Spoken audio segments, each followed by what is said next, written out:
Here's an in-depth guide on the balcony rooms aboard the Norwegian Cruise Line Pride of America ship. Similar to hotel rooms, behind the door you can find all the safety information. My room was number 7658. And here it shows how I should head towards what's called a muster area in case of an emergency. Then over here is the climate control. The heat really didn't work, but the cold air actually worked pretty well. And then there's this light switch immediately as you walk into the room. And then right next to here was the bathroom, and there is another light switch right outside here, and that's going to control the light to the bathroom.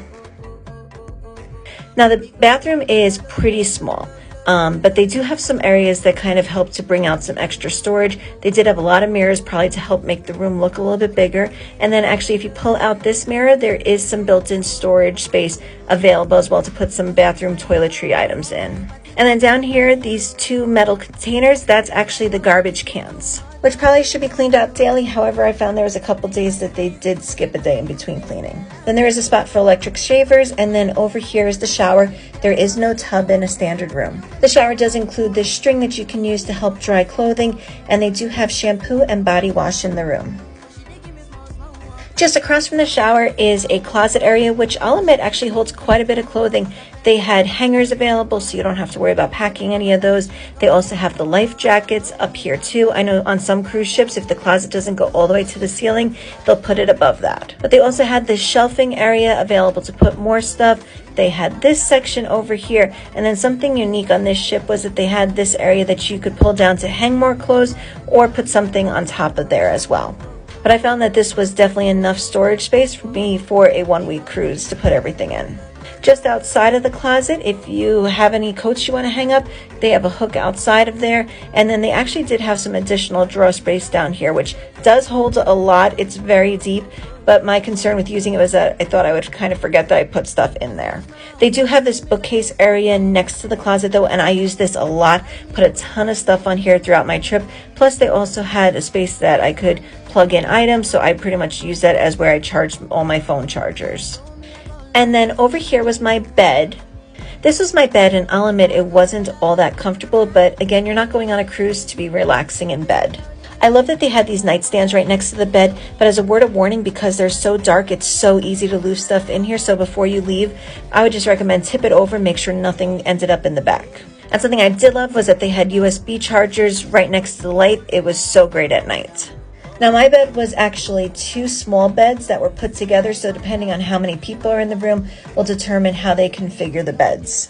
But this is also why it's not too comfortable, because in the middle there is a gap.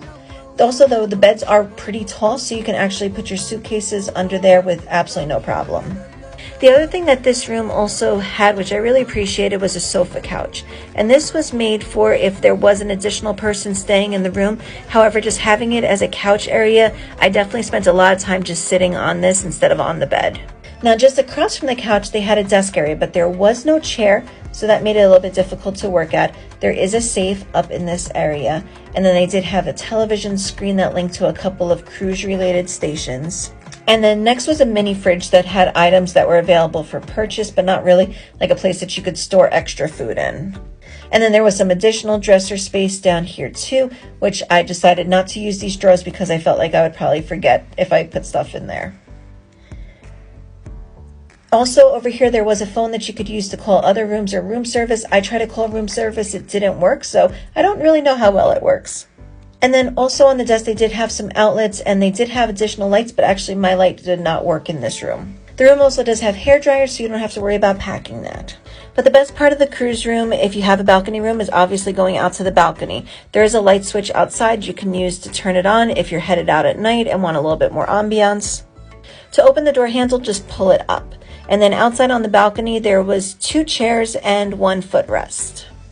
And if you're traveling with kids, they do have a lock outside here so that a kid's not going to be able to open the lock on their own. On this cruise, I didn't get to spend too much time on the balcony, but I did appreciate that I could open my door, have this view. And be sure to follow along for additional travel tips and experiences. Thanks so much for watching.